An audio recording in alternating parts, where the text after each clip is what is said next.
muchas gracias a todos por haber venido esta tarde. Vale, muchísimas gracias por haber venido a todos. Os lo agradecemos, sobre todo el autor. Yo voy a hablar poquito. Fundamentalmente me voy a referir al responsable de este libro, que es Objetos Malditos, Javier Arries. Javier Arries es un personaje, no tenéis más que verlo. Un tipo que es licenciado en ciencias físicas, que, bueno, además profesor de informática. Es decir, alguien que está dentro del mundo de la tecnología y de la ciencia. Sin embargo, yo siempre me lo he imaginado como una especie de mago o de brujo allí con sus grimorios, ¿no? Yo siempre me lo he imaginado así, ¿no? Y yo creo que esa formación científica, que en realidad es a lo que se dedica, a la informática y a la física, yo creo que le da una perspectiva muy diferente de lo que es el mundo, ya no solamente de la antropología, sino, vamos a hablar claro, de la brujería, de la magia, del ocultismo, del esoterismo, que yo creo que es algo que a ti te interesa muchísimo. Mucho. Y yo no lo sé, ¿no? Porque también tiene su parte misteriosa, ¿no? que nunca sabes muy bien, pero yo siempre me lo imagino allí con sus grimorios y sus magias y sus historias. Y luego es alguien que tiene conocimiento sobre un montón de materias. Puede escribir sobre historia, sobre antropología, sobre misterios del pasado, sobre tecnología, sobre ciencia de vanguardia, y eso lo sabemos en la revista, en Año Cero, que es la revista donde yo trabajo, que Javier Arries es uno de esos colaboradores, que hay pocos, escasos, se pueden contar con los dedos de una mano y sobran dedos, que son comodines, ¿no? Nosotros les llamamos el colaborador comodín, ¿no? Porque tanto vale para un roto como para un descosido. Es decir, se le puede encargar prácticamente cualquier cosa que él sabrá hacerlo, ¿no? A mí, cuando me preguntaron, a mí y a otra gente, ¿quién podría escribir un libro sobre objetos malditos, ¿no? Pues yo creo que a todos nos vino a la mente el mismo nombre. Tardamos exactamente 5 segundos en pensar Javier Arries, indudablemente, ¿no?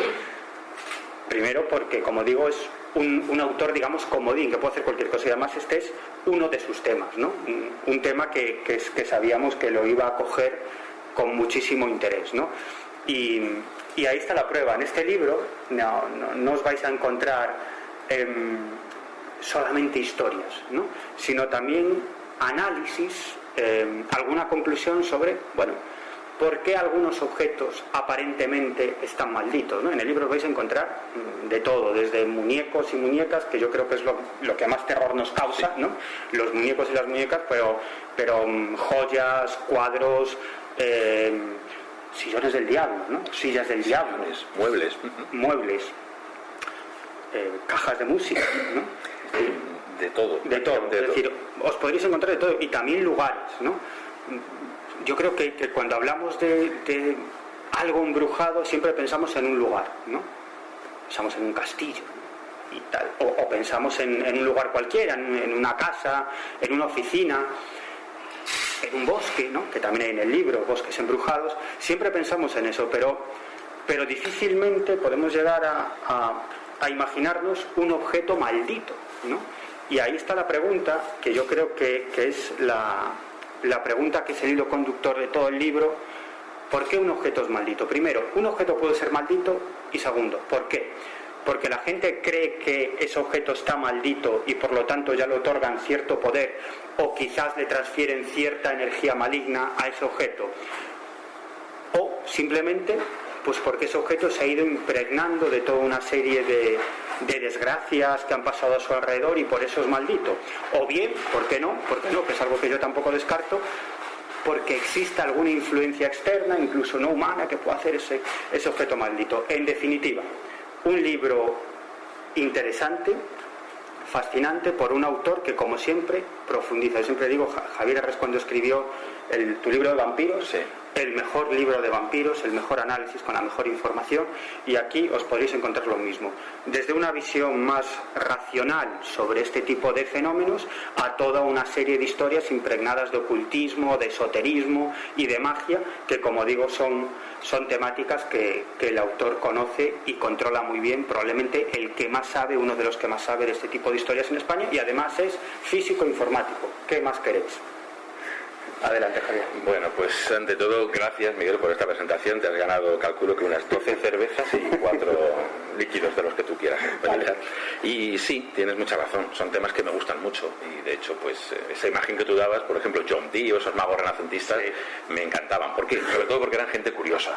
Gente muy curiosa que no descartaba nada y que lo analizaba todo y que se encontraba en un mundo que estaba en proceso de cambio, en pleno cambio. ¿Pero tú eres mago o no eres mago? ¿Tú eres mago, haces cosas? Porque sí, siempre está ese halo de misterio alrededor de este hombre. A pesar de esa que no visión vamos a racional, descartar hoy. No. siempre está ese halo de misterio. Ni vamos a descartar ni vamos a... No, lo dejaremos ahí. No, pues sencillamente me gusta pues todo eso, como decía, ¿no? Ese ambiente renacentista en el que incluso la naturaleza y la magia eran algo que tenía sus propias leyes. Era realmente algo curioso y siempre me ha encantado, siempre me ha gustado.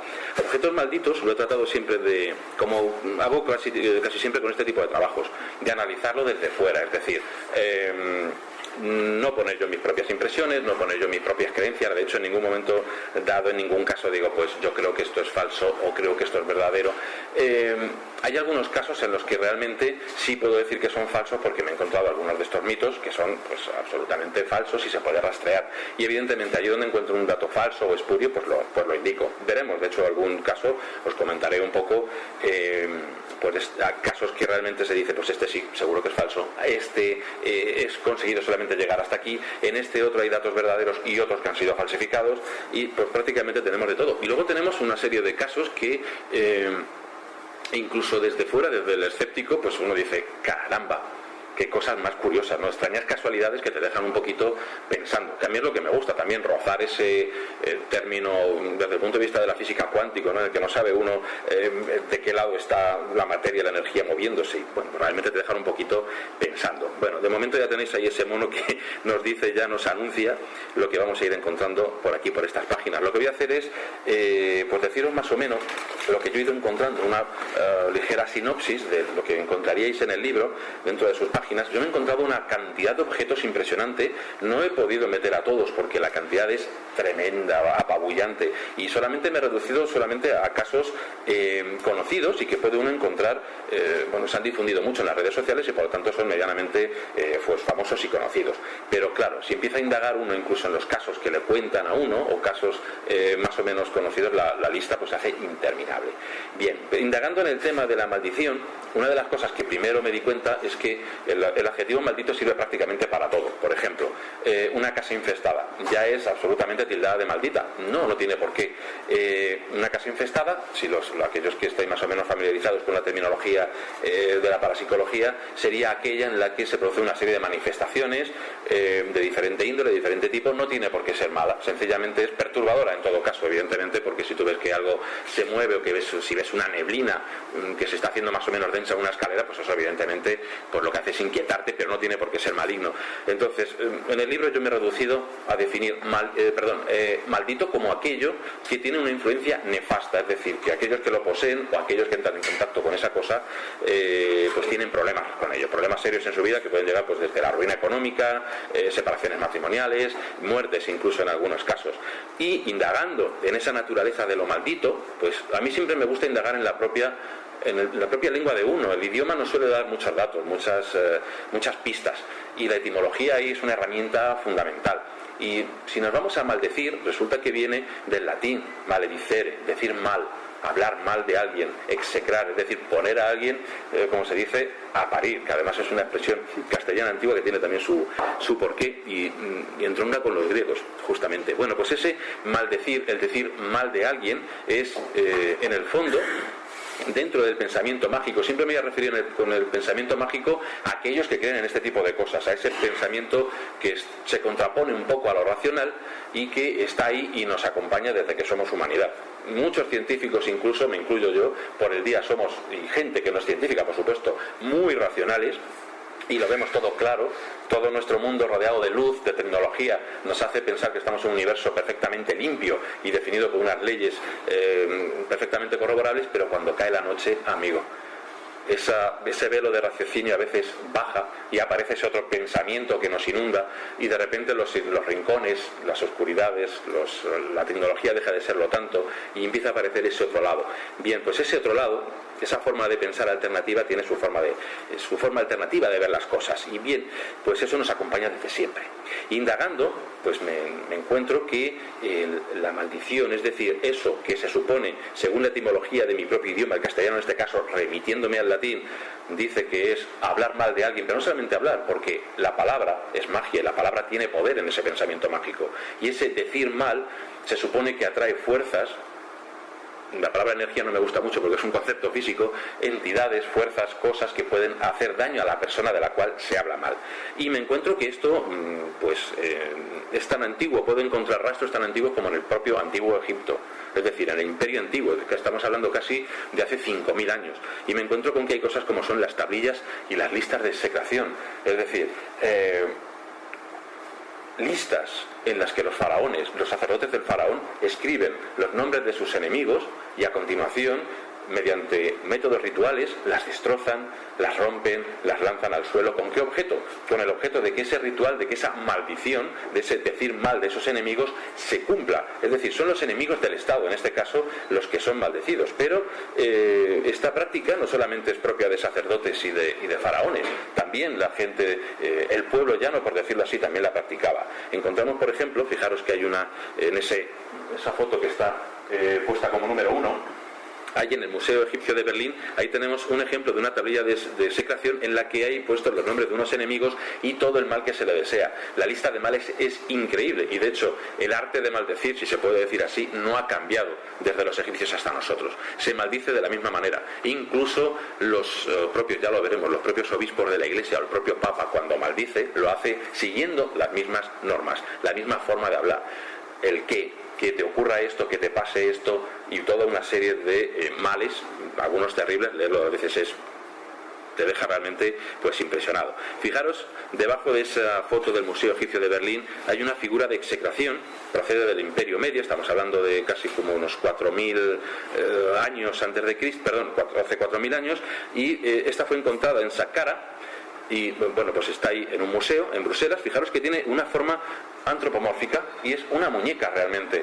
Y esto va a entroncar mucho con lo que vamos a ver después, y es que las muñecas son, primero, un instrumento ritual de primer orden. Las muñecas no son solamente las muñecas vudú que nos han acostumbrado las películas. De hecho, la muñeca vudú no es del vudú, es un instrumento ritual y mágico empleado hasta la saciedad en todas partes, en todo el mundo, desde el Japón hasta la época helena. Los clásicos romanos y latinos las conocían perfectamente, y los egipcios también, y ahí están puestas en esa figura antropomórfica que veis los nombres y la maldición que se echa, en este caso, a la persona representada ahí en esa figura, que en muchos casos pues era metida en una vasija rota, y se le aplicaba todo tipo de punciones, por ejemplo, con armas, pensando que el hacer eso sobre la muñeca iba a tener el mismo efecto sobre la persona o enemigos representados. En el mundo clásico, fijaros en esa tablilla romana, está ahí con el número 6, y no sé si se aprecia bien, hay un dibujo aquí, fijaros. Esto es una tablilla que se hacían en plomo, y hay montones de ellas. Afortunadamente, como están en plomo, han sobrevivido y tenemos bastantes muestras de este tipo. Pero, por ejemplo, me diréis, hay muñecas que se hacen de cera. En Egipto hay rastros de cera al lado de estas muñecas. Luego seguramente hacían también muñecos de cera. Y muchos de esos materiales, claro, pues han perdido, no tenemos tantos. Pero en este caso las tablillas de plomo se conservan y muy bien. Y esta las utilizaba prácticamente todo el mundo. ¿Para qué? Pues prácticamente para desearle mal a cualquier tipo de rival. Desde un rival en una competición olímpica, desde un rival en un juicio. Si tú tenías un juicio, tú escribías una tablilla de execración en plomo diciendo fulanito de tal debe quedarse, que se quede sin lengua durante el juicio, que se quede sin pensamiento, que se quede sin mente, que el verbo no le salga de la boca y cosas por el estilo. En este caso, fijaros que aparece una persona, se ve aquí, esto es un dibujo de la tablilla que es la original que está allí, está ahí en el Museo Cívico Arqueológico de Bolonia, pertenece al siglo IV, y bueno, pues entre otras cosas aparece el nombre del maleficiado, y arriba lo que se ve es la figura de la diosa Hécate. Si a alguno os gusta la mitología griega, sabéis que Hécate era la diosa de los caminos y una de las diosas preferidas de las brujas y de los hechiceros, tanto romanos como griegos. Esa diosa de la luna, que representa en realidad a las 3 fases de la luna, entre otras cosas, una diosa infernal, por decirlo así, es invocada aquí para hacer daño a este personaje que está ahí atado, maniatado. Y la maldición en sí es eso, es una atadura mágica, una ligadura. Y fijaros la tremenda fuerza de esa maldición. Parte del texto dice así: destruye, aplasta, mata y estrangula a Porcelo, que es uno de los nombres que se puede apreciar por ahí en griego, y su esposa Maurila, su alma, el corazón, las nalgas, el hígado. Sigue así una lista interminable para que no se le escapen ni las uñas de los pies. Es tremendo. Pues como veis, el hecho de maldecir es muy viejo, muy antiguo, y fijaros que muñecas, y en este caso tenemos una de mis favoritas, es esta que se conserva en el Museo del Louvre, también es del siglo IV, se encontró en Egipto, ya cuando Egipto estaba helenizado, por decirlo así, y se encontró dentro de un jarrón de barro cocido, junto a una tablilla de plomo, y fijaros que está de rodillas, maniatada por detrás, es una figura femenina como veis, y tiene 13 clavos de cobre hundidos en diferentes partes del cuerpo. Esto no es vudú, esto, como os digo, procede del Mediterráneo. Y es una práctica que, bueno, aunque está del siglo IV, es mucho, mucho más antigua de lo que veis aquí. Otra, por poner otro ejemplo, es esta táguida, que es como conocen los brujos a este tipo de muñecas, y que procede de 420 al 410 a.C., porque está, fijaros, que es del siglo IV, pero las hay más antiguas, y que se conserva en el Museo Arqueológico de Atenas, para que veáis la antigüedad de los objetos que se maldicen de modo voluntario. Yo, desde el punto de vista mágico, desde el punto de vista de la persona que cree en esto, he tratado de hacer una pequeña clasificación en un primer capítulo, y bueno, pues me he encontrado dentro de los objetos malditos que hay objetos infestados, y estos los he llamado así, aquellos que se supone que están envueltos en un aura maligna porque hay una entidad, una inteligencia, por decirlo así, vinculada a ellos, y objetos cargados, es decir, objetos que están que tienen un influjo, pero de una fuerza impersonal. No es una inteligencia, sino una especie de los ocultistas, por ejemplo, actuales lo llamarían la luz astral. Los egipcios lo llamaban Ika, que era la palabra que ahora mismo se traduce, los egipcios la traducen como magia. Por ejemplo, se dice que la diosa Isis está llena de magia, de poder mágico, por decirlo así. Bueno, pues ese poder invisible que anima al mundo se puede colorear de alguna manera según lo que el operador quiera hacer con él, lo bueno o lo malo. Y en el caso de que sea algo malo, lo que estará haciendo será crear un objeto maldito que, en contacto con la persona correspondiente, pues le traerá daños de algún tipo. Bueno, pues me he encontrado con que hay objetos que están infestados en esta creencia mágica, infestados, asociados, como digo, a alguna entidad, alguna inteligencia, algún espíritu, alguna deidad infernal, como en esa tablilla que veíamos antes, a la diosa Hécate, que era una diosa tónica subterránea. Y bueno, pues por entidades independientes, en algunos casos me he encontrado con que algunas entidades se ven atraídas hacia cierto tipo de objetos, por ejemplo, entidades que se ven atraídas hacia muñecos, quizá dentro de ese pensamiento mágico, porque la muñeca es lo que más se podía parecer a su cuerpo cuando estaban vivos. Siempre, como os digo, nunca lo afirmo, es la forma de pensar esta nuestra, que es no es racional, sino que es, pues eso, la gente que cree desde este punto de vista de lo mágico. Y bueno, pues por otra parte me encuentro que también hay entidades vinculadas por participación ritual, es decir, objetos que se supone que por haber estado dentro de un entorno ritual, pues contienen una entidad que más o menos manipula el entorno. En algunos casos sería involuntaria y en otros voluntaria. Voluntarias, aquellas que un operador, un brujo en este caso, liga a un objeto, como el de la tablilla que veíamos antes. Yo llamo a un demonio, en la magia medieval esto era muy corriente, invoca a un demonio, lo vinculo a este objeto y este objeto se lo paso a la persona a la cual yo quiero envenenar el alma, por decirlo así. Y luego involuntaria, pues esta involuntaria serían aquellas que, es una creencia además muy extendida, que aparecería, por ejemplo, en determinadas máscaras, las máscaras que puede uno comprar en África y que han participado, pues por ejemplo, también en rituales, objetos rituales que uno puede encontrar dentro del ámbito del budismo. Se supone en algunos casos que hay entidades también asociadas a este tipo de objetos y que cuando uno los compra se está llevando el objeto y algo más, ¿no? Como que es digamos que es el receptáculo, la casa donde vive otra cosa más. Luego lo que me he encontrado son objetos cargados, es decir, objetos no vinculados a una inteligencia o a una entidad de ningún tipo, objetos que están infestados no infestados, sino cargados de una energía ambivalente que, como os digo, se puede, o el brujo cree que puede cambiar a su voluntad, y en este caso convertirla en un veneno, de forma involuntaria o de forma voluntaria, que sería pues eso, lo que haría un hechicero.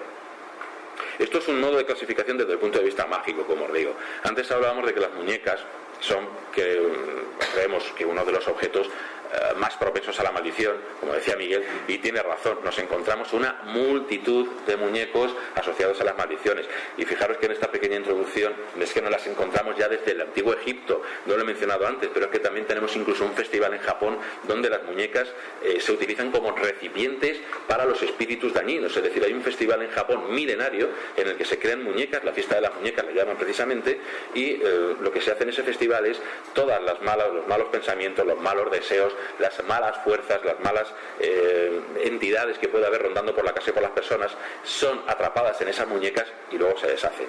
Bueno, y una de las que seguramente conocéis es Annabelle, un personaje típico, muchos lo conoceréis si sois como yo aficionados al cine de terror, pues seguro que la conocéis, por supuesto.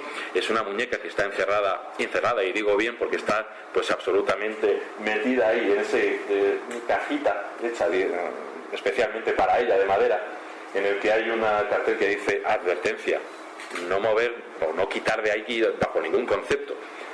Y arriba fijaos que tiene una cruz, y lo que veis allí, seguramente muchos lo reconoceréis, es la carta del diablo, el arcano número 15 según el tarot de Weil, que es un ocultista inglés del siglo XIX. La que veis ahí en medio es la digamos que Annabelle llevada al cine, bastante más terrorífica todavía que la propia muñeca en sí. Y desde luego yo no la pondría en casa, no sé vosotros si sois coleccionistas o no, pero yo no me la llevaría. Aquí tenemos a Lorraine Warren, que bueno, junto con su marido Ed Warren, pues eran dos de los parapsicólogos más reconocidos en Estados Unidos o más populares. Ed Warren se autodefinía a sí mismo como demonólogo y Lorraine Warren como psíquica, de modo que eran una especie de equipo que iban por todos los lugares de Estados Unidos donde les llamaban para ciertos casos. Seguramente conocéis también el caso de Amityville, que es también muy conocido, también llevado al cine. Pues se supone que ellos estuvieron por allí investigando el asunto. Cuando encontraron a Annabelle, ellos dijeron que Annabelle realmente estaba siendo manipulada por una entidad que quería apropiarse de la dueña de esta muñeca. Ahí la veis con la muñeca poco antes de meterla en chirona, por decirlo así, y aquí la veis pues a Lorraine mirando a la muñeca. Pues nada, la encerraron ahí porque según ellos, cuando les llamaron muy preocupados los chicos que estaban vinculados con esta muñeca, según Lorraine, rondando sobre la muñeca pues había una entidad que lo que pretendía era poseer a Donna, la propietaria de la muñeca, y bueno, pues no se les ocurrió otra cosa que llevársela con su colección de objetos malditos. Es uno de los museos más visitados respecto a lo parapsicológico en los Estados Unidos, y lo tienen allí en un sótano dentro de su casa, allí en Morro, en Connecticut, y allí tenemos esa Annabelle que yo creo que es la protagonista, sin duda, de esos muñecos malditos. No es la única. Aquí tenemos otro personaje que también curiosamente está en un museo. Muchos de estos muñecos están en museos, y este es Robert, ahí le tenéis, y como sabéis, cada vez que sale un muñeco de estos tiene que salir inmediatamente la película. Seguramente muchos lo conocéis, a ese muñeco que se movía de manera brutal con ese cuchillo, ese Chucky, ¿no? Ese muñeco diabólico, pues está inspirado justamente en el caso de Robert. Robert es un muñeco que se puede admirar, entre comillas. El paso del tiempo, la verdad es que ha hecho mucha mella, como veis en su rostro, pues está prácticamente destrozado, desteñido, las polillas han hecho mucha mella en él, y ahora mismo se puede ver en el Museo Ismartelo, en Key West, en Florida, y es uno de los personajes más visitados del museo. Fijaros que tiene un leoncito que también tiene mucha amiga, mucha castaña, porque la gente que va a verlo dice que a veces se lo encuentran en el lado opuesto de la mano, es decir, a veces lo tiene agarrado con la derecha, y dicen los que van a visitarle que a veces está en la mano izquierda. Dicen muchas cosas de él. Era propiedad de este hombre que veis abajo, en la esquina inferior izquierda, Robert Eugene Otto, que es en su momento pues fue un pintor, ya murió, pero fue un pintor bastante célebre en Estados Unidos, y bueno, pues este fue, cuando era niño, fue el dueño de Robert, al cual le habría sido regalado por una mujer del servicio. Justamente en esa casa que veis a la derecha es donde vivían los Otto. De hecho se llama ahora The Artist House, la casa del artista, y está allí en Florida, en Key West, y bueno, pues vivían allí, tenían un servicio, como la mayoría de los dueños coloniales de este Key West de Florida, y bueno, pues esta mujer que le iban a despedir se tiró toda una noche creando al muñeco Robert. Probablemente la despidieran por celos, pienso yo, por las cosas que he indagado, y porque Robert Eugene Otto, el pintor, se llevaba muy bien con ella, y posiblemente la madre de Eugene pues tuviera celos y la despidiera. Ella le creó este muñeco, que es impresionante porque es tan alto como un niño de 6 años. Y está ahí vestido completamente de marinero. Bueno, pues Robert Eugene, cuando vio el muñeco, se enamoró de él totalmente. Lo convirtió en su juguete favorito, comía con él, dormía con él, hablaba con él incluso, y lo primero que hizo además fue algo muy curioso, es darle la mitad de él. Robert Eugene se llamaba así, Robert Eugene. A partir del momento en el que le regalaron el muñeco, dijo: no, yo ya no soy Robert Eugene, ahora me tenéis que llamar Jean, porque ahora Robert es este. Y así fue bautizado Robert, el muñeco. De modo que él, de alguna manera, desde un punto de vista psicológico, además muy bonito, muy característico, lo que hizo fue darle la mitad de su psique y convertir a ese muñeco en su otro yo, en su otra mitad. Y él ya solamente respondía Jean. Si alguien le decía Robert, él no se daba la vuelta. Este niño, que luego se convertiría en ese pintor, pues dio bastantes sustos a sus padres. De momento a los criados también les asustaba porque hablaba con el muñeco y él seguramente impostaba la voz, pero para los criados le parecía que era el muñeco el que le contestaba. En una ocasión hubo un gran estrépito en su habitación, los padres subieron y se encontraron a Jean aterrorizado en una esquina de la cama, al muñeco justamente a los pies de la cama también, y todo desparramado por la habitación. Y cuando los padres le dijeron: Jean, ¿por qué has hecho esto?, él no le contesta otra cosa: yo no he sido, ha sido Robert. Y ahí está ese muñeco. Fijaros, además, no me resta contarlo, esas cartas que veis alrededor son cartas de la gente que ha ido a verlo, y hay una tradición ahora que dice que si tú le haces una foto a Robert sin pedirle permiso, primero no sale bien, sale en blanco, sale borrosa y te maldice. Y eso son cartas de supuesta gente, visitantes que han ido a verle y que le piden disculpas y le piden por favor que les levante la maldición. Robert tiene hasta su propio Facebook y uno puede encontrarle por las redes sociales y pedirle perdón por si le hacéis una foto sin pedirle permiso. Hay un montón de muñecas, solamente he puesto algunas en el libro, y tenemos pues, por ejemplo a Mandy, otro personaje que está en un museo, en este caso en el Museo Kesnel en Canadá. Es una muñeca que es de un modelo hecho en el siglo XIX, con lo cual al museo, cuando se la llevaron, pues les pareció muy bien. Lo que pasa es que, según cuenta la propia directora del museo, es que en cuanto esta muñeca llegó por aquí, empezaron a desaparecer cosas en el museo, incluso los bocadillos del personal aparecían y desaparecían en los sitios más insospechados. Una de las fotógrafas que le hizo una foto se quejó de que cuando estaba en el salón, en el cuarto oscuro, revelando las fotos, oyó unas voces detrás, y bueno, pues realmente se asustaron mucho. Fueron a hablar con la persona que les donó la muñeca y decían que es que en una ocasión, en una tormenta, pues bajó al sótano porque había escuchado el llanto de un niño, y ahí estaba el muñeco y una ventana abierta, pero evidentemente no había ningún niño, así que ella dijo: yo regalo el muñeco al museo y ellos que hagan lo que les dé la gana. Amanda es otra muñeca que también está dando mucho que hablar en las redes sociales. Una de las mujeres que la ha comprado en YouTube, ha tenido como 20 compradores, afirman.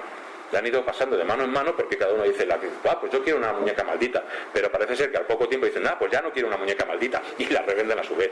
Una de estas mujeres decía, probablemente llevada por la sugestión, que Amanda se apoderaba de su mente y que pues prácticamente la hacía contarle todos sus secretos y decir sus cosas, y le dio más de un susto en alguna otra ocasión. La que veis ahí a la izquierda, reciente, esta es del 2014. Mientras estaba escribiendo el libro me encuentro con esta noticia. Y bueno, es una muñeca que aparece en Singapur con una venda que tiene el Bismillah en árabe, lo que significa es en el nombre de Dios. Es con el que empiezan prácticamente todas las suras del Corán. Entonces supuestamente fue llevada allí con una venda para que no supiera volver a casa, y con el nombre de Dios puesto para de alguna forma exorcizar el mal que lleva dentro, que va con ella. Peggy, de Haunted Halls, es de este mismo año y es bastante sospechosa, la verdad. La persona que la tiene ahora mismo, que es una mujer que tiene una especie de negocio que se llama Haunted Dolls, que ofrece pues servicios de mediunidad, de asesoramiento en plan paranormal, pues dice que una vez que la ha puesto en fotos y en vídeos en internet, pues la gente se queja de que ha sufrido todo tipo de molestias físicas, de miedo, de sustos de todo tipo. Incluso hay una persona que afirma que dice que tuvo un infarto al ver a la muñeca. Ahí la tienen puesta entre velas y para exorcizarla un poco. Yo la tengo ahí un poco muy entre bambalinas la tengo, pero no creo mucho en ella, porque además es que se ve claramente, para mí, desde mi punto de vista, que esta mujer se ha apuntado un poco al carro de estos famosos muñecos y quiere sacar un poquito de publicidad para un próximo libro que además está intentando sacar hace poco. Y esta mujer que veis es Catherine Reilly, que es una mujer escocesa que, para que veáis hasta qué punto llega la fascinación por estos objetos, que las colecciona. No es la única, pero es una de las más conocidas. Esta mujer escocesa tiene hasta 13 muñecas que supuestamente están malditas, cada una con su nombre, cada una habitada según ella por una entidad, y hay incluso una que son 3 las que la habitan. O sea, deben pagar alquiler entre todos para habitar la muñeca. Y bueno, por lo visto la casa es perdóname por la expresión, pero es un cachondeo. Están continuamente apagándose y encendiéndose las luces. Cada entidad, como es de su padre y de su madre, por decirlo así, pues le hace bromas de todo tipo. Una de las muñecas se supone que es una mujer que murió en un accidente, con lo cual lo que hace es hacer que pierda las llaves continuamente del coche. Otra murió en una hoguera, con lo cual creó un pequeño incendio. Y hay alguna que incluso le da por cambiar los canales de la tele, no sé muy bien por qué. El tema de los muñecos me lleva a una cosa, analizándolo, porque en cada uno de los capítulos lo que hago es analizar un poco el porqué de estos miedos.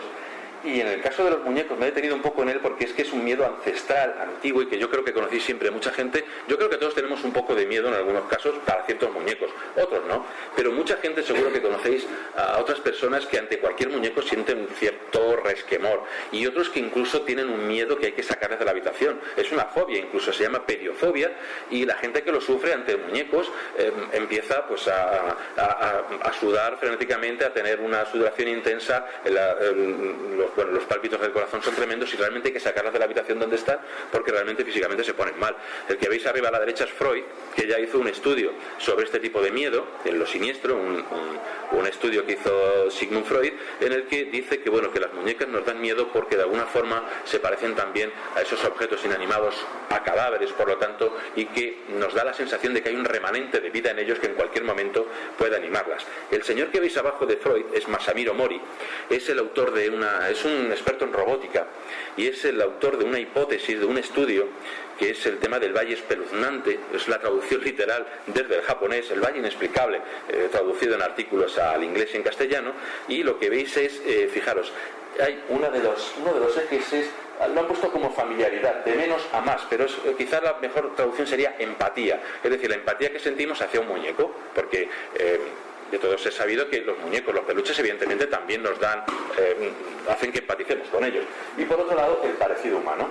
Bien, según se va pareciendo a algo humano, fijaros que lo ha dividido en 2 cosas.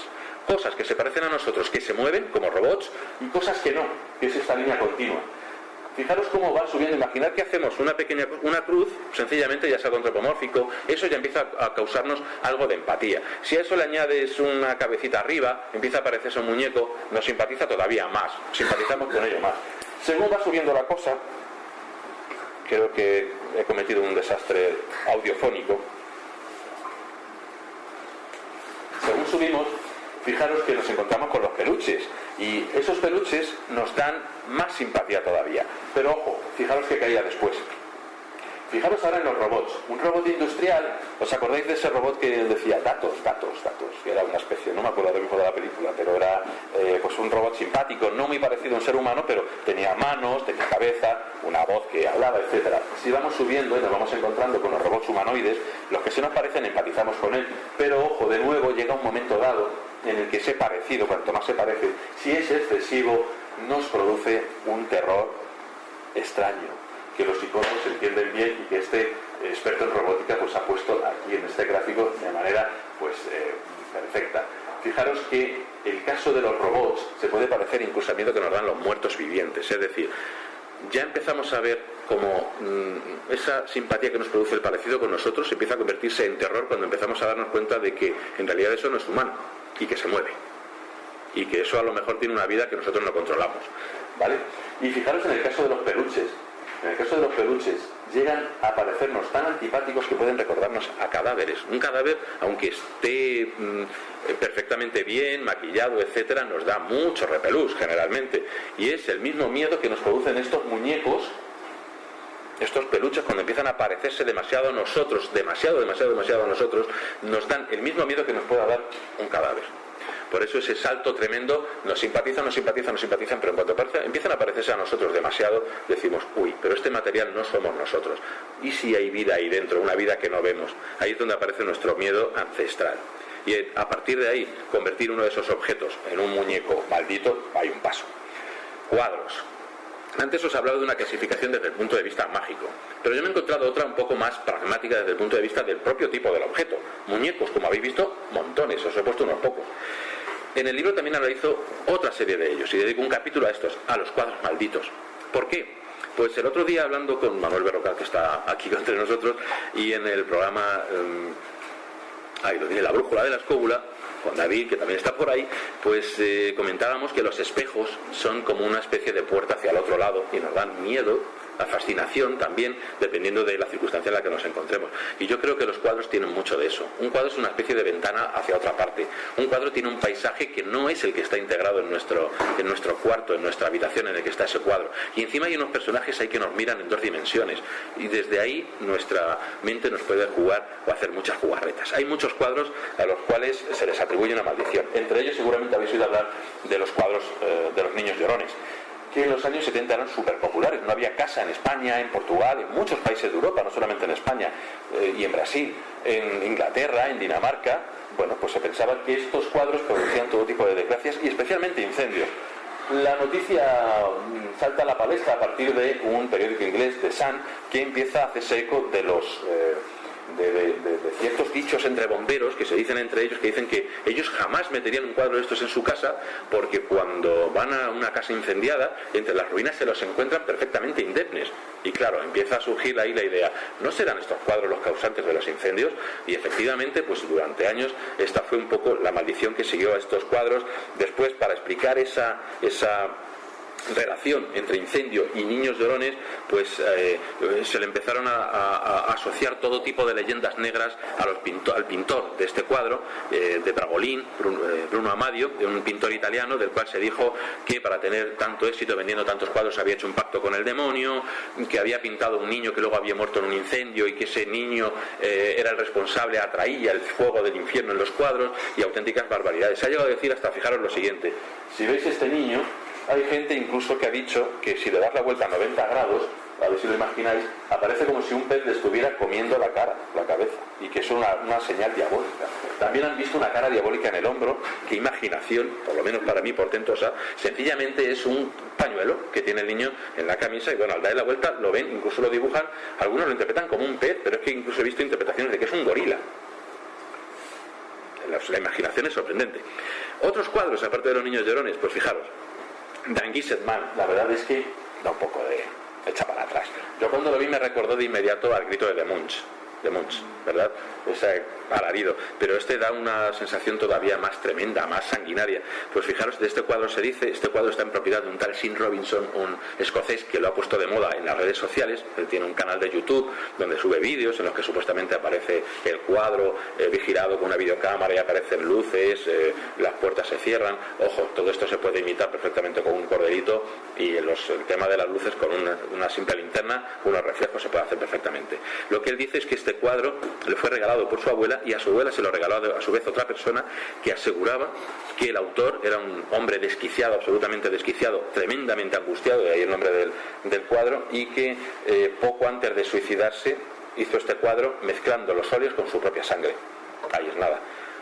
Y bueno, según Robinson, pues hay presencias en su casa, se supone que es la sombra que está impregnando este cuadro, su mujer dice que ha tenido experiencias terroríficas con ella, etcétera. Ahí lo dejo. Otro cuadro también dentro de esta galería de cuadros malditos es The Hand Resist Him, que es una cosa así como las manos le resisten, de Bill Stoneham. Es un cuadro que en realidad es, pues lo podríamos definir como surrealista, en el que se está jugando mucho con lo onírico. Y fijaros que hay un niño, una muñeca, un poquito que da un poquito de pasmo también. Hay unas manos detrás de un cristal.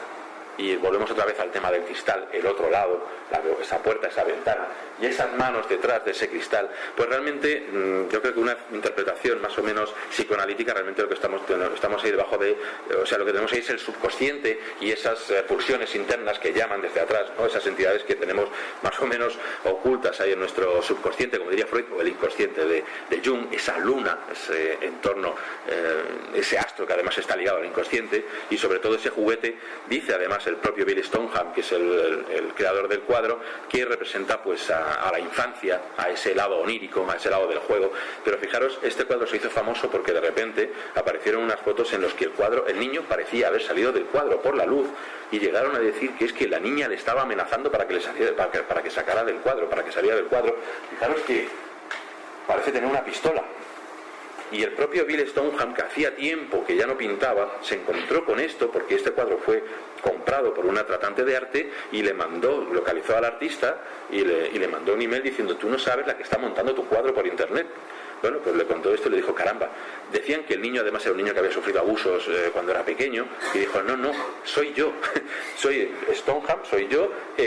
Bueno, vivíamos en una casa pequeñita, a veces tenía que dormir en un armario, pero mis padres ni me pegaban ni nada, y soy yo en una foto en Chicago, y me pinté ahí con mi muñeca, y la muñeca no me está amenazando, es una pila de las que yo usaba para mis aviones de juguete. Entonces ahí queda la cosa, pero sigue dando mucho que hablar. Joyas, gemas. Aquí he encontrado también otro de esos objetos malditos, que hay montones de ellos, montones de gemas que yo no sé, quizás si por justamente ese el brillo, esos espejos, esas cosas que brillan también nos llaman mucho la atención, y también sobre todo la riqueza, la hermosura de estas piedras que a veces tienen un brillo para a veces sobrenatural, y sobre todo muchas de ellas están ligadas a leyendas de sangre, porque son diamantes que han ido pasando como botín de guerra de unos a otros. Tenemos, por ejemplo, de la izquierda es el diamante Hope, que se puede ver ahora mismo en el Museo Nacional de Historia Natural, en el Smithsonian Institute en Washington DC, y bueno, pues fue traído por aquel hombre, aquel viajero francés que veis ahí, que es Jean-Baptiste Tavernier, que se lo vendió a Luis XIV, el rey Sol, el rey francés, que bueno, él se lo puso en varias ocasiones en sus ropajes, en sus muchas interpretaciones teatrales. Sabéis que era muy dado a la teatralidad. De él se dice que después de adquirir el azul francés, como se llamó entonces, pues empezó el reino francés a ir de mal en peor. Él enfermó de mala manera y se achaca ese tipo de males a esta gema, ¿no? al Hope. Luego lo tuvo Luis XV, que lo puso en su toisón de oro, y luego Luis XVI, y claro, sabéis que Luis XVI y María Antonieta acabaron de muy mala manera, acabaron guillotinados, y a quién le van a echar la culpa. A Hope, evidentemente.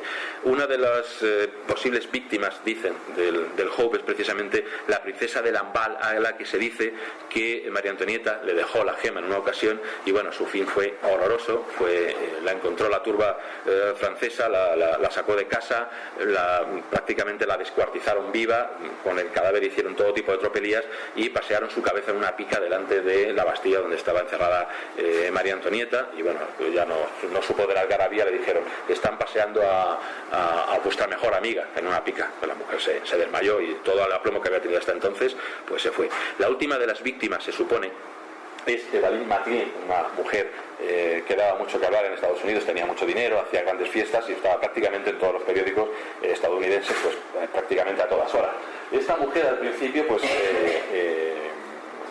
digamos que como no creía en la maldición, lo lucía siempre, hacía juegos con el Hope para que lo encontraran. El caso es que al final de su vida pues tuvo una serie de desgracias que muchos, claro, han atribuido al Hope. Su niño pequeño pues murió atravesando la calle en un accidente de tráfico, acabó separándose de su marido, el cual acabó también enfermo. Ella tuvo también problemas con una persona que le robó dinero, un montón de desgracias que le fueron atribuidas al Hope, que ahora mismo está bien guardado ahí en el Museo Nacional de Historia, y dicen que gracias a eso pues no causa más daños. Tavernier, ese hombre que os decía que trajo de la India ese diamante, también se trajo el Koh-i-Noor, que en persa significa montaña de luz, y que está justamente allí en lo alto, en esa cruz de Malta, arriba. Esa es la corona real de la reina Isabel en Inglaterra, que la veis ahí luciéndolo. Y bueno, este diamante, siguiendo su historia, que os describo en el libro, es tremendo porque ha sido botín de guerra de emperadores mogoles, emperadores hindúes, y realmente muchos de ellos han muerto en extraños accidentes, uno por ejemplo cayéndose de una escalera, otros de manera muy violenta. Pero también tenemos que tener en cuenta que son tiempos históricos en un lugar como es la India, en el que los imperios se suceden de una forma brutal y con guerras realmente sanguinarias. Ahora mismo se dice que si una mujer lo lleva, la mujer es inmune a la maldición, es decir, que solamente afecta a monarcas masculinos, pero no femeninos. Por eso dicen que la reina Isabel todavía sigue viva, Dios la guarde muchos años, la deseamos todo lo mejor, ¿vale? Y todavía pues puede celebrar su cumpleaños pese a la maldición del Koh-i-Noor. Otra gema con la que me he encontrado que nos afecta a nosotros directamente no es esta, porque ya no sabemos dónde está, y es un ópalo, supuestamente el ópalo maldito de la corona española, y que habría afectado al propio Alfonso XII y a María de las Mercedes, la cual habría muerto, sabéis que murió con 18 años y 2 días al mes de casarse con Alfonso XII, y supuestamente ella llevaba este ópalo maldito por una condesa con la cual tuvo un affair Alfonso XII, italiana, muy célebre en la época por sus amoríos, y que ante el mensaje del rey diciéndole que se iba a casar con ella después de haber tenido un affair con él, pues despechada echó una maldición, en este caso voluntaria, sobre el ópalo, y habría acabado con la vida, según cuenta la historia, con la vida de María Mercedes, de la propia abuela del rey, de la propia hermana de María de las Mercedes, todos ellos personajes que lo habían llevado, y bueno, incluso al final del propio rey, que murió muy joven, entonces había sido donada por la reina consorte, habían a la Virgen de la Almudena según algunos, y la habrían robado. No sabemos dónde está ahora mismo haciendo de las suyas ese zafiro. Ese ópalo, perdón. Otras gemas, pues fijaros, el zafiro púrpura de Delhi, que en realidad no es un zafiro, es una amatista, pero que curiosamente a mí me hizo mucha gracia este objeto, que está en el Museo de Historia Natural de Londres, porque perteneció a Edward Heron Allen, que era un personaje que además era un científico.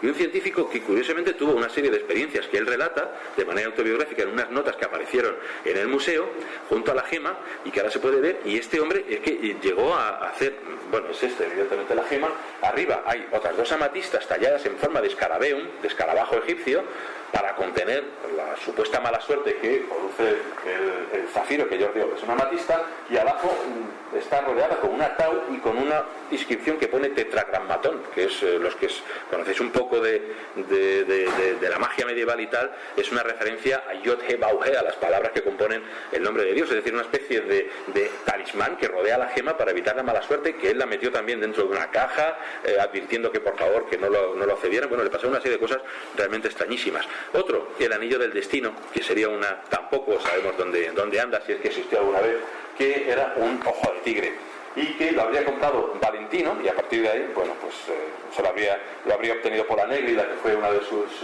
novias al final de su vida. Se cuentan también pues montones de cosas nefastas sobre esta joya. Asientos, otros objetos que de los que me he encontrado montones son las sillas en las que uno no debe sentarse. De hecho, podría haber hecho el capítulo más amplio y haber dicho los muebles malditos. Fijaros que tiene su sentido. Los muebles son algo muy particular, muy peculiar. Ahora menos, porque los muebles los compramos en Ikea y tampoco. Pero antes formaban parte del ajuar de la gente. Y cada uno tenía su silla, su cama. Hay camas malditas, por ejemplo, también. Hay sillas en las que la gente se sienta en una mesa, que es una especie también de reflejo de un poco de la jerarquía del hogar o de la casa o del castillo, por ejemplo. Cada sitio, cada lugar, cada gente, cada persona tiene su sitio en su silla. Pues cuando esa persona muere, parece que esa silla queda ahí vacía y como que parte de esa persona queda un poco ahí. Pues en este caso me encuentro con montones de sillas que han pertenecido a gente y que están rodeadas de un aura de maldición. Por ejemplo, la silla de Thomas Busby, que era un maleante inglés que mató a su suegro, que tampoco era mucho mejor que él porque era un falsificador y los dos tenían oscuros negocios. Este hombre fue ahorcado justamente en ese sitio, no sé si lo veis allí, hay una horca. Esta silla eso es una taberna. Parece que el amigo Busby era muy dado a la cerveza y hacía vida muy tabernaria, aparte de dedicarse a la falsificación de monedas y a otras beldades. Pues este hombre fue ahorcado justamente en ese lugar. La silla en la que tomó su última cena la maldijo expresamente, dijo: maldigo a cualquiera que se siente en mi silla, en esa silla donde tantas pintas había saboreado.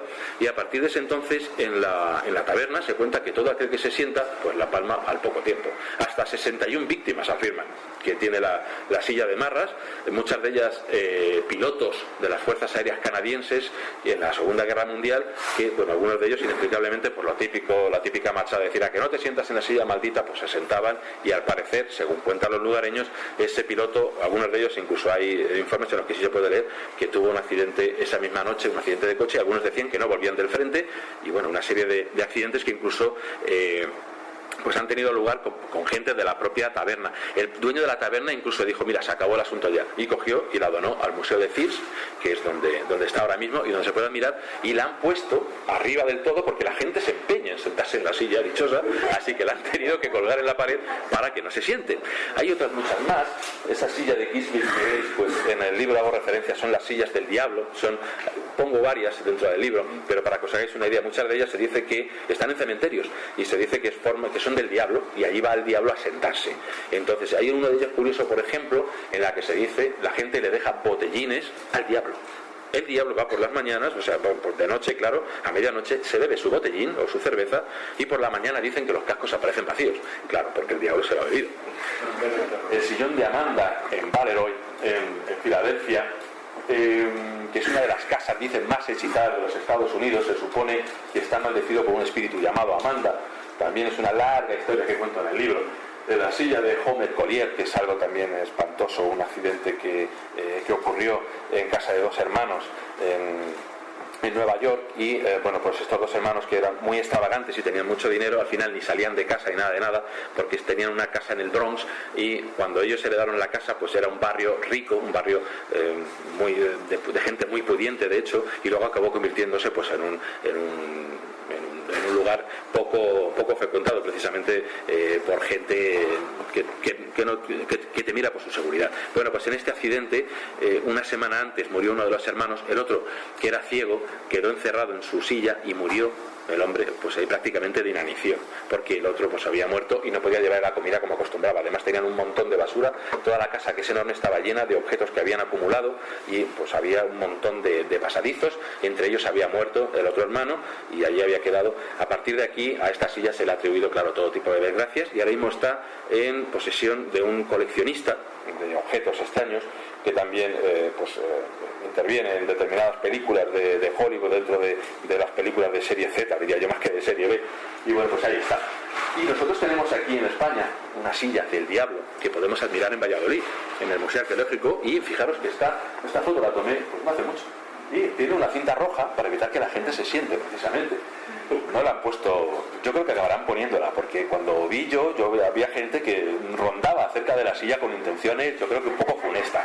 Esta silla se atribuye a un estudiante, a un tal Andrés de Proaza, que habría ido en 1550 a Valladolid a estudiar anatomía. Y este hombre estaba tan obsesionado por la anatomía que desapareció un niño allí en la calle Esgueva, que es donde vivía este estudiante, y bueno, pues un día por el río Esgueva que cruzaba la calle unos vecinos vieron que bajaba sangre.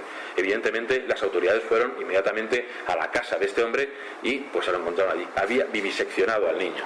Dicen que pues lo había diseccionado mientras estaba vivo, él y otros animales que estaban por allí más o menos esparcidos, y después de someterle a juicio, él confesó que tenía una silla arriba en la que cuando se sentaba el diablo por ciencia infusa le explicaba medicina, le explicaba desde luego muy mala medicina.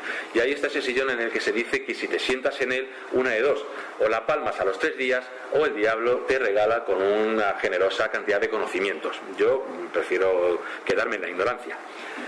Y aquí tenéis las sillas de la sal en Belcourt, en Rhode Island. Es un castillo que también es conocido como uno de los lugares más embrujados de toda Norteamérica, y se supone que están poseídos, cada uno de ellos están sentados, por decirlo así, 2 espíritus, y la gente que va a este lugar dicen, curiosamente, que cuando intentan sentarse algo les echa, algo les empuja.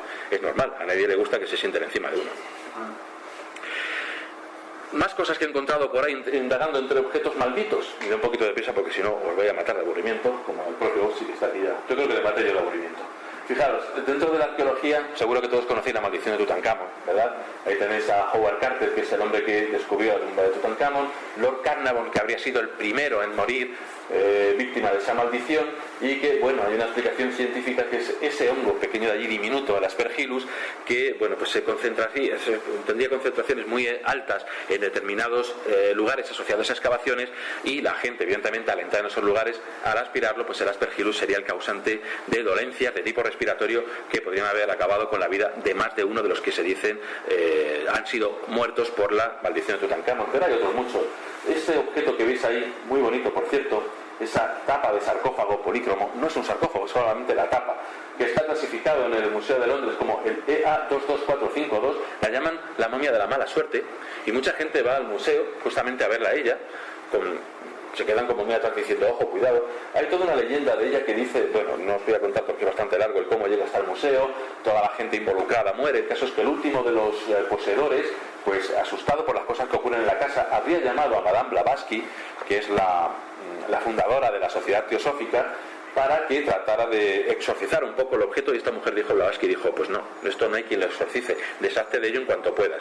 El dueño se lo habría vendido a un tratante de arte de Nueva York, a un coleccionista, y inmediatamente le habría mandado llevar al Titanic. ¿Reconocéis ese barco? El Titanic.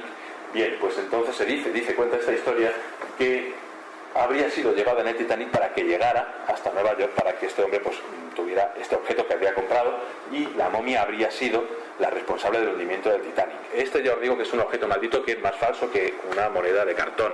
¿Por qué? Primero, no es una momia, es una tapa de un sarcófago. Dos, no es una sacerdotisa de Atón, como dice la leyenda. De hecho, es posiblemente que sea una de Amón, que es justamente lo opuesto de Atón, o en la teología de Akenatón y demás. Y evidentemente no estaba en el Titanic, porque se puede observar todavía en el Museo Británico, es decir, podemos verla. Más objetos asociados con la arqueología y la maldición. Pues fijaros esta mujer de Lemba, que es una especie de diosa femenina. De hecho, lo que tiene es, pues, tanto los pechos que se ven ahí como sus genitales muy marcados, porque en realidad es una diosa de la fecundidad, y sin embargo, dentro del mundo de los malditos se la conoce como la diosa de la muerte. Y hay una leyenda detrás de ella que dice que un lord inglés la compró, se la llevó hasta Inglaterra, en el seno de su familia hubo un montón de accidentes, se la vendió a otro aristócrata inglés que también tuvo un montón de accidentes, bueno, una serie de muertes impresionantes, hasta que fue encerrada en un museo escocés. Mentira. No, nunca ha salido de Creta, que es donde se descubrió, y de hecho es uno de los símbolos más usados, por ejemplo, en los tejidos. Es un símbolo turístico y jamás ha salido de Creta, pero hay toda una leyenda alrededor de él que se da como verdadera. Otro es el jarrón de Bassano, que es un jarrón muy curioso, que sería un jarrón italiano, de la zona de Bassano, y que habría sido construido en el siglo XV y, bueno, enterrado en el suelo con una advertencia. Le habría sido regalada a una novia que murió la noche de bodas agarrada a ese jarrón. Luego lo enterraron, un sacerdote la habría enterrado con una inscripción dentro diciendo, por favor, nunca desenterréis esto, es un objeto maldito. Pero lo desenterraron, un tratante de arte lo compra, muertes, etcétera. Yo no he encontrado absolutamente nada de ello, salvo esta foto, que sí me gustaría ver si algún día la localizo. Lo que sí he visto es que las palabras que están allí en esta foto, que es de algún diario, son serbias, y a partir de ahí pues se me queda la cosa. Un objeto que sí me ha dado que pensar es Otzi, la momia de Otzi, que está en el Museo de Arqueología del Alto Adige, que está en la frontera entre Italia y Austria. Y este hombre pues es un hombre que apareció momificado, así tal como lo veis, dentro del hielo, encontrado por dos alpinistas alemanes, un matrimonio, que lo encontraron allí en el hielo, y inmediatamente pues dieron parte de ello. Un paleontólogo italiano fue a verle, acompañado de un periodista y de otra serie de personajes que murieron después en extrañas circunstancias. Y bueno, después de que lo han tratado, otra serie de gente también ha muerto, hasta el punto de que se le achaca una maldición, la maldición del hombre de hielo, o la maldición de Otzi, y es bastante curioso. No os doy más detalles, está ahí en el libro, lo tengo más por falta de tiempo, porque la verdad es que hay mucho. Fijaros, hemos visto objetos de todo tipo, objetos que supuestamente han sido malditos por adrede, aposta, como ese regalo envenenado de bodas a Alfonso XII y a su mujer, y objetos que parecen ser como cosas de brujería o de hechicería, es decir, todo asociado con el mal, con Satán, con el diablo. Pero también hay maldiciones legales, por decirlo así, maldiciones divinas. Y de hecho, si vais a la Biblia, encontraréis montones de pasajes en los que desde patriarcas hasta sacerdotes maldicen en nombre de Dios a gente. En ese caso, lo que se supone es que se está poniendo en marcha la influencia divina para castigar, justamente, entre comillas, a alguien por algo que ha hecho, por una transgresión que ha cometido. Puedo recordar, por ejemplo, a Noé maldiciendo a su hijo porque se ríe de él cuando está borracho, por ejemplo. Hay muchas más. Pero no solamente eso. Anatema y excomunión, esas son palabras que seguramente habréis oído, y son maldiciones legalizadas por la Iglesia Católica. Es decir, los propios obispos o el propio Papa de Roma en algún momento determinado pueden lanzar un anatema, lanzar una maldición, en la cual no solamente se separa a la persona correspondiente de la grey de Dios, sino que además se le dice al diablo que haga con su cuerpo lo que quiera. Es decir, se le vende el alma y el cuerpo al diablo, se le maldice en toda regla. Ahí tenemos un anatema, por ejemplo, de Gregorio XI en la ciudad de Agnano.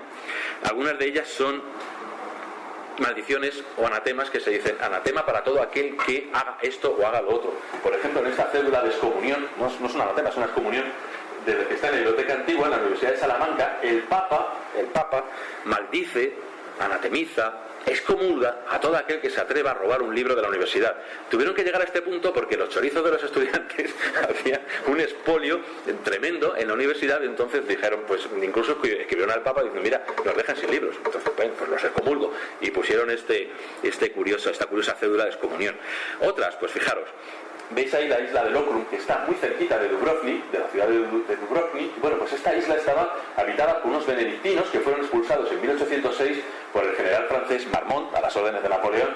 Estos benedictinos no se lo tomaron nada bien, llevaban allí desde el siglo XII, y llega un general francés y los echa. Dijeron, ah, sí, pues te vas a enterar. Maldijeron la isla. Durante 3 noches, antes de irse, cogieron y con cirios, con velas, dieron 3 vueltas alrededor de la isla, rezando, orando, y al final apagaron, como se hace en una auténtica excomunión, las velas en el suelo.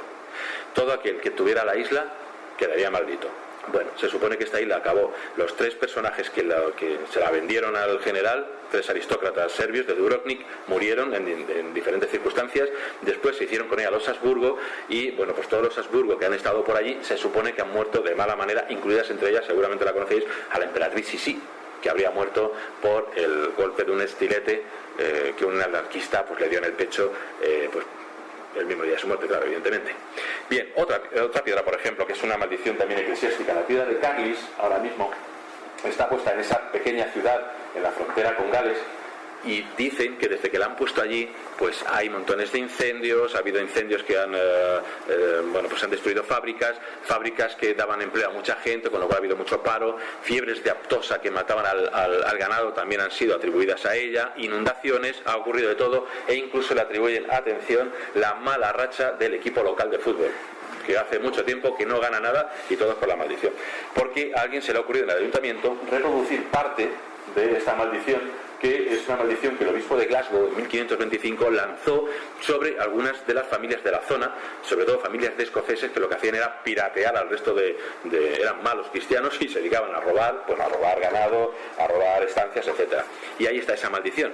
La maldición es tremenda, la tengo porque realmente es digna de leerse, son como 3 páginas, la tengo como un apéndice del libro, y es brutal lo que se le dice a la gente. El Teatro Zorrilla en Valladolid, supuestamente también maldito por los franciscanos cuando fueron expulsados de lo que sería, antes era su convento, antes de que fuera el Teatro Zorrilla, y que cuando la desamortización de Mendizábal, pues fueron obligados a salir de él. Voy acelerando un poco. Otro capítulo está dedicado a objetos que tienen que ver con sombras, con demonios, con almas, con fantasmas de algún tipo, y entre ellos la caja Dibu. Esta caja que dio lugar a una película que, como digo yo, como si sois también aficionados al terror como yo, seguramente la conocéis, de Possession, El origen del mal. Es una película muy curiosa porque trata el tema de la posesión, pero desde el punto de vista de la religión hebrea. Estamos acostumbrados a verlo desde el punto de vista del catolicismo. Bueno, pues esto nos da un punto curioso sobre las creencias de los cabalistas y de los hebreos en la Edad Media. Fijaros que pone Salom, bueno, hay una serie de objetos ahí.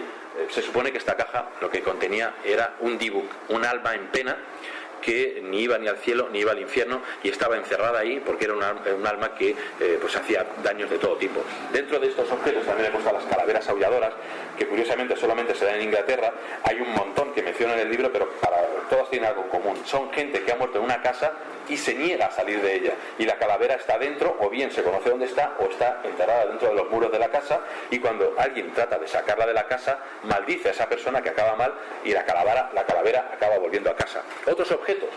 Dentro de los objetos que se supone que son dañinos o están malditos porque han sido ritualizados, el furba, que es en este caso un furba, es un puñal ritual tibetano, y es uno de los objetos con los que se encontró esta mujer, una enorme mujer en todos los sentidos, Alexandra David Neal, que era una periodista, fue periodista, cantante de ópera, y sobre todo fue la primera mujer que entró en Lhasa, en el Tíbet, una auténtica exploradora y una mujer adelantada a su tiempo. Yo os recomiendo que leáis sus obras porque son una maravilla. Esta mujer se hizo con este furba y tuvo ahí una experiencia bastante extraña con él, en la que consiguió que unos monjes se lo regalaran y acabaran su colección, porque decían que el alma del lama que había poseído hasta este puñal seguía con él y causaba todo tipo de tropelías con el furba. Se hablaba incluso de que mataba a gente con él.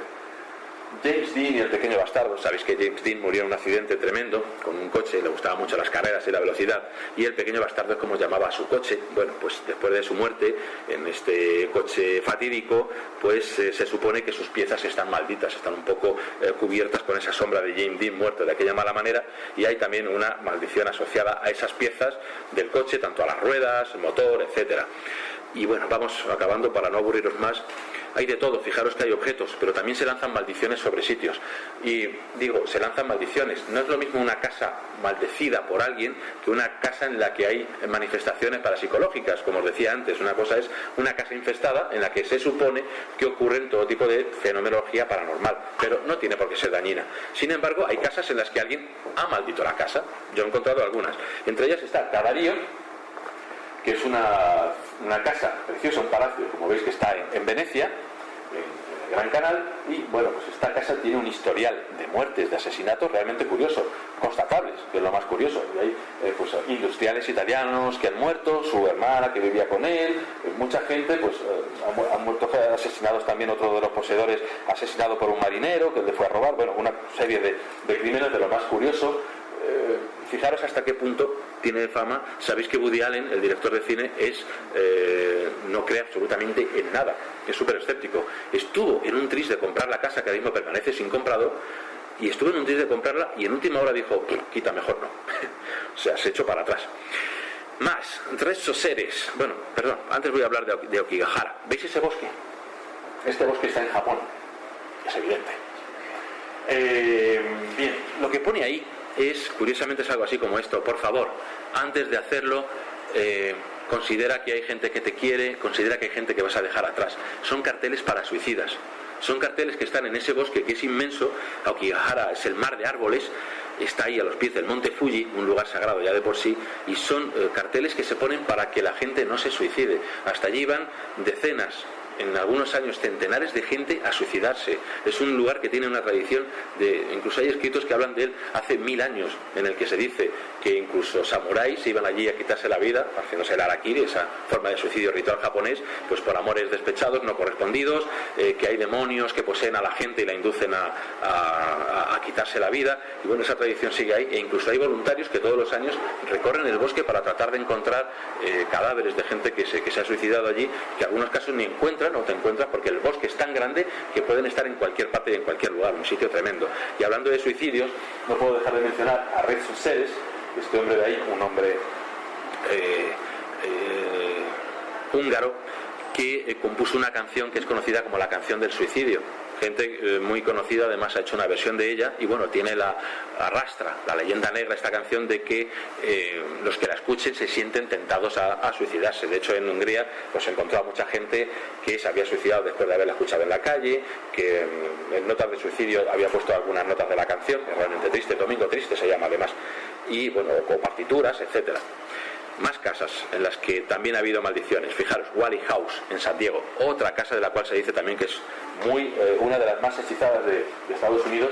Esta habría sido maldecida por alguien que murió allí, un tal Yankee Dean, que había robado a mineros y a gente de por allí de la zona en San Diego, y fue ahorcado justamente en ese solar donde se edificó después la casa de los Wally, que después tuvieron además muchas desgracias y decían que oían sus pasos arriba. Este hombre era muy alto, por lo visto era un personaje muy grande, le hicieron el patíbulo con tan mala fortuna que pues no llegaba al suelo, o sea, llegaba al suelo y no moría, no acababa de morir, y ese hombre pues pasó un calvario hasta que murió de tal manera que murió maldiciendo a todos los que estaban allí presenciando su ejecución y maldiciendo el suelo en el que estaba muriendo. y uno de los que estaban presentes era Wally, el señor Wally, Mr. Wally, que fue el que creó la casa justamente ahí encima. Después, tanto sus hijas como su mujer decían que oían pasos arriba, pasos de alguien con botas que pisaba muy fuerte, como el propio Yankee se supone que era. Y a partir de ahí hay una serie de desgracias dentro del seno de los Wally que, bueno, dan que pensar. Es una casa que es un museo ahora mismo, y la gente que la visita dice que de vez en cuando ha visto a uno de los niños de los Wally que murió, a alguno de los personajes de ellos, a gente que iba vestido de la época, etcétera. Casos aquí en España, pues tenemos el caso de Tres Forques en Valencia, el número 1, la que le llaman la casa maldita, y bueno, tiene un curioso historial de muertes, de lo más extraño, accidentes también de lo más curioso, hasta 9 muertes se llevan contadas ahí, y sorprendentemente además es que cuando estaba escribiendo el libro saltó precisamente otra vez a la palestra porque fue encontrado muerto dentro de una casa otro de sus habitantes. En uno de los casos, por ejemplo, murió una famosa vedette de Madrid allí con su novio de una forma bastante peculiar. Los encontraron a los dos en la bañera, las espitas de gas estaban rotas. Una niña de 2 años saltando en la cama jugando se precipitó al vacío. El hermano pequeño, un poquito más grande, para tratar de cogerla, lo agarró de la mano y los dos salieron impulsados fuera de la ventana. Es decir, una muerte realmente atroz y espantosa. En Madrid también tenemos una, no muy lejos de aquí, además, en la calle Antonio Grila 3, también la llaman la Casa de los Locos. Y bueno, hay unas cosas tremendas, hay una serie de asesinatos. En principio hubo primero un sastre que murió allí, asesinado de un golpe contundente, posiblemente con un candelabro, y un crimen que se produjo poco después, en 1962, pues fijaros que aparece aquí reflejado en el caso, fue el caso de José María Ruiz. Este hombre le dio una ventolera, y por eso la llaman la Casa de los Locos. Mató a sus 5 hijos y a su mujer a martillazos y a cuchilladas, llamó a la policía para decir que lo había hecho, sacó a 3 de sus niños al balcón para que los viera la gente cuando ya estaban muertos, luego se metió dentro y se descerrajó un tiro, y a partir de ahí pues han ocurrido todo tipo de cosas, de eventos de este tipo, más o menos no, muy luctuosos. Entonces fijaros que la maldición, como os digo, es una especie desde el punto de vista del pensamiento mágico, es una fuerza que puede impregnar tanto objetos como lugares, incluso hasta algo tan etéreo como una canción. Es decir, la maldición es la fuerza en sí, y es una fuerza invisible que viaja, y que siempre, según el pensamiento mágico, también puede pegarse a objetos, adherirse a objetos como los que hemos visto. Y voy a acabar aquí, no os voy a aburrir más, con una pequeña conclusión. Fijaros que el tema de la maldición todavía no ha acabado. De hecho, pues os pongo ahí un portátil, porque no hace mucho me encontré con que en eBay estaban vendiendo ya una máquina, un portátil supuestamente maldito, que creaba ficheros al azar y cosas por el estilo. Yo como programador digo que eso tampoco es tan difícil de hacer, y que puede uno crear un programita que lo haga. Así que me voy a poner a vender portátiles malditos, pero ya. Móviles. Os he puesto un móvil porque ahora mismo hay una línea que también se supone maldita. Hasta la tecnología, tampoco la tecnología se libra de la maldición. En Bulgaria hay una línea, la 888888, una línea muy golosa porque es muy fácil de recordar. Bueno, pues esa línea, desde que la tienen, toda la gente que la ha adquirido han muerto de forma violenta. Entonces la compañía está asustada con esa línea y la tiene ahí reservada, y dice que no, esta no la damos, no la quieren dar. No sé qué habrá ocurrido. Recuerdo que en un programa de radio incluso decían que habían llamado a la propia línea. Pero es curioso, os lo pongo como un ejemplo de cómo esas ideas antiguas, os lo traigo otra vez a Egipto, que nacen ahí en Egipto, y antes evidentemente, porque las pruebas que tenemos son de Egipto, pero evidentemente hay cosas son de antes, evidentemente se adaptan a nuestro tiempo, se amoldan. De hecho, fijaros en este hombre, 2013, junio, hace un par de añitos, Elías Macedo Becerra.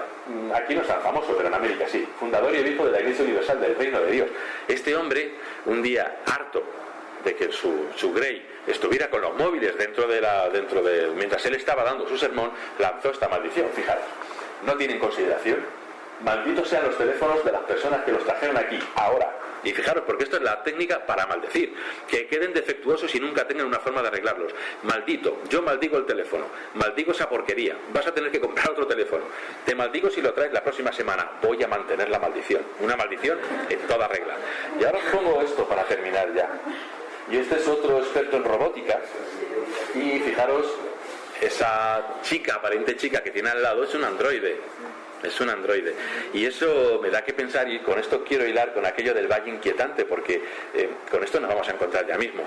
La inteligencia artificial está avanzando a pasos gigantescos y nos vamos a encontrar con esto, y nos vamos a encontrar con que vamos a tener miedo a este tipo de cosas y a ver cómo enfrenta la sociedad humana, nuestra propia cultura, el enfrentarnos a, por ejemplo, a entrar en un sitio y el que una señora de estas nos atienda, una señora hecha de cables, de circuitos, de chips, y posiblemente ahí el valle inexplicable nos salte justo encima y seguramente las próximas maldiciones empiecen a tomar estos caminos tecnológicos. Y con esto pues concluyo, es un poco el final con el que concluyo en el libro, ¿no? el texto, y un poco pues para daros que pensar de cómo ideas tan antiguas, tan arquetípicas no nos abandonan, continúan e incluso seguirán adelante. Bueno, pues espero no haberos aburrido mucho. Muchas gracias.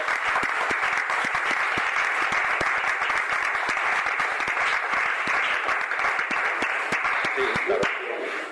Si queréis preguntar algo, por cierto. ¿Cómo vamos de tiempo? Sí, pues no lo sé. Que nos lo diga la informática. Tenemos unos minutitos. Si queréis hacer algunas preguntas al autor, adelante. Este es el momento. Si no estáis dormidos. Nadie. ¿Ninguno tenéis un objeto maldito en casa?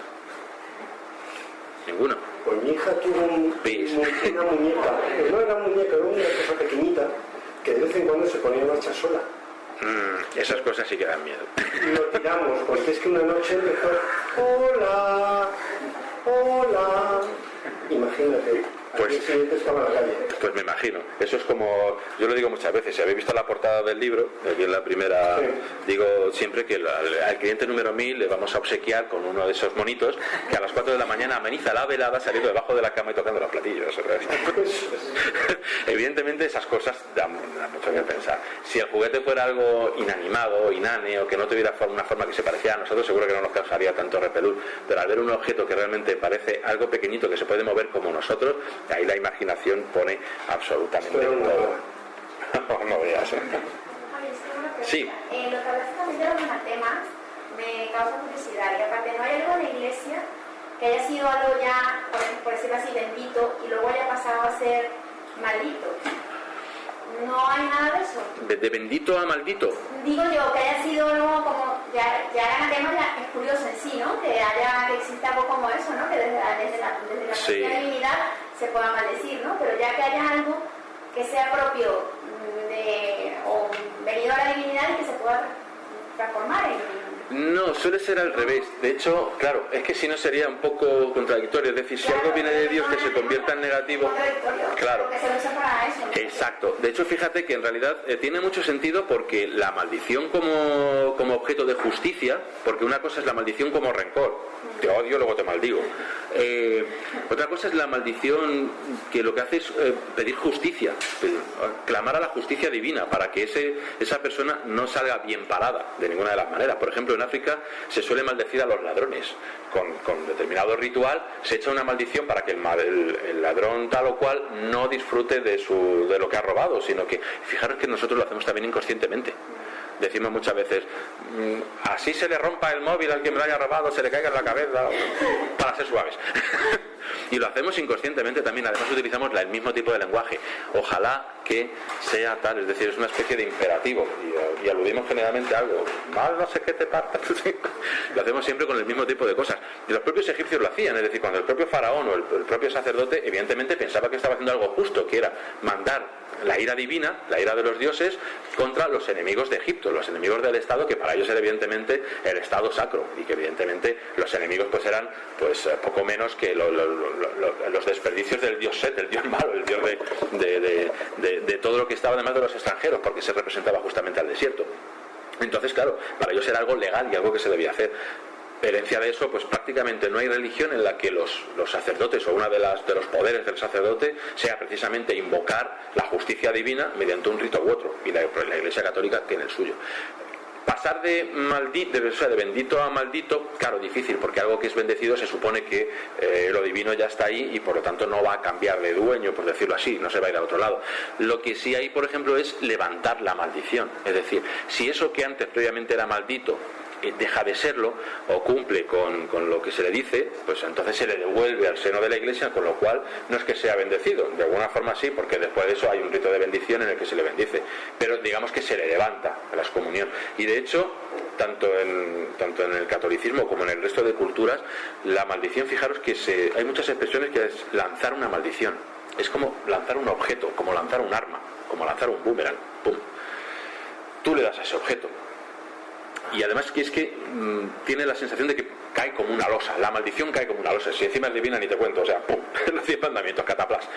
Y para quitar una maldición se dice la expresión muy curiosa. A mí el lenguaje me gusta mucho porque habla mucho, dice mucho de cómo pensamos por dentro. El lenguaje lo hacemos de manera inconsciente y refleja mucho todo lo que pensamos por debajo de ese nivel de la razón. La maldición se levanta. Cuando tú le quieres quitar a alguien una maldición, le levantas la maldición. Es como si esa persona estuviera bajo una losa invisible y ahora dijeras, y ahora se la quito. Y ahora puede marchar en paz. Javier, ¿solo las personas que echan las maldiciones la pueden hacer bien? No, en principio no. Por ejemplo, si un sacerdote echa una maldición a alguien, otro sacerdote puede quitarla. Y de hecho, por ejemplo, si un brujo hechiza un objeto para causarle daño a alguien, para maldecirle, porque de hecho es, ya os digo, maldecir es maledicer, es decir mal de alguien, es decir, buscar el daño de alguien. Otro hechicero o otro mago podría limpiar ese objeto y mediante el ritual correspondiente, digamos, despedir bien a la entidad que esté ligada al objeto o hacer que el ECA, por ejemplo, que dijeron los egipcios, que la magia que impregna ese objeto se diluya en el éter invisible. Entonces cualquiera que tuviera el mismo conocimiento que hay para lanzar la maldición, para quitarla, pues también puede hacerse. Quizá a lo mejor no es respecto a lo de los objetos de por sí, pero cuando he leído el epígrafe último de la maldición esta de echar los escoceses, me ha recordado un poco a la cura de Santa Gadea, cuando que le hace digamos, le hace una maldición velada, ¿no? O sea, sí, efectivamente. Es que es así. Culpable, ¿no? Claro, es una advertencia. Pero ojo, es una advertencia que si el rey no cumple, o que en el caso de un anatema, por ejemplo, como el que amenazaba a la gente que pudiera robar libros, si no lo cumple te cae encima. O sea, es una advertencia en toda regla. Jura por esto, y como seas felón, te va a caer la justicia divina, o sea, te va a caer la espada divina, además se dice. La espada divina, e incluso si la cosa es de una de dos, se le pone bajo la advocación de la espada divina, de la justicia divina, o en el peor de los casos se dona su cuerpo y su alma a Satanás. Y ese, claro, ese no tiene ninguna consideración, ese llega con la espada, la mordaza y viene con todo. Hellraiser. Hay una curiosidad. Hasta ahora de los objetos malditos, ¿no? Las personas que poseían esos objetos le pasaban cosas horribles. Cuando esos objetos se han llevado a museos, ¿han dejado de pasar esos objetos horribles? Porque supone que si un objeto está maldito, es maldito en cualquier lugar. Sí, pues es curioso. Es decir, porque algunos lo que hacen es afectar a la persona que los posee en algunos casos. Generalmente, por ejemplo, eso ocurre mucho con las gemas. Las gemas, en principio las muñecas, por ejemplo, la de Anabel, se supone que está perfectamente guardada en su cajita y no hace nada, pero porque los Warren, se supone, la han bendecido y la tienen ahí pues perfectamente encerrada en una especie de círculo mágico. Que, por cierto, decían que este año la iban a sacar para una convención no sé dónde y entre las medidas para poder llevarla iban a echar pues yo que sé cuántos litros de agua bendecida sobre la gente que lo llevara, iban a meterla envuelta en unas mantas también con agua bendita y bueno, un pifostio, con perdón de la expresión. Pero sí, muchos de ellos, por ejemplo, en joyas, en el Hope, se supone que la maldición ya está ahí encerrada y no está haciendo daño a nadie en el museo. Se supone. Hay otro, en el caso, por ejemplo, del zafiro, recordáis que no es un zafiro, que es una amatista, ese resulta curioso porque hay una asociación que lo que hace es un poco mantener la memoria de este hombre que era el dueño de este zafiro, este falso zafiro, y bueno, pues el presidente, que también tiene que ver con este museo donde está la joya, se lo ha llevado varias veces a la convención como curiosidad para enseñárselo a la gente, mirad la joya que... Y bueno, pues el hombre cada vez que la ha llevado curiosamente, como eso indica él, o ha tenido un cólico, o le ha pasado algún accidente, se le ha calado el coche, o sea, no hay convención a la que se lleve la joya que no le pase algo. Así que ha dicho que no, ya la deja ahí metida en el museo y ahí está tan tranquila. Entonces, se supone, es una de las cosas, una de las creencias que hay, cuando están metidas en los museos no hacen nada si están protegidas, porque esta, como digo, tiene su tetragramatón, su no sé cuánto. No pasa lo mismo con Robert. Robert sigue maldiciendo desde su vitrina. ni Amanda. Amanda dicen que también pega golpecitos y hace cosas. Es decir, no todos los objetos que están en museos se supone que ya están ahí tranquilitos. Generalmente dan un susto a algún que otro visitante, según cuentan los visitantes, claro. Y los propios museos, tened en cuenta también que algunos de estos museos, estos objetos son como, han visto en ellos un filón, porque mucha gente va a verlos exclusivamente a ellos. Entonces también por un lado lo tienen puesto ahí con cierta, no quieren meterse un poco y decir está maldito, no sé qué, pero tampoco dejan de alentar un poco esa curiosidad de la gente para ir a ver a su muñeco o a su joya, y de paso pues que vean también el resto de cosas del museo. Yo creo que una última, si alguien... No, parece que no. Bueno, pues entonces vamos a proceder. El que lo desea, la firma de su ejemplar por el autor. De aquí, muy gustoso lo hará.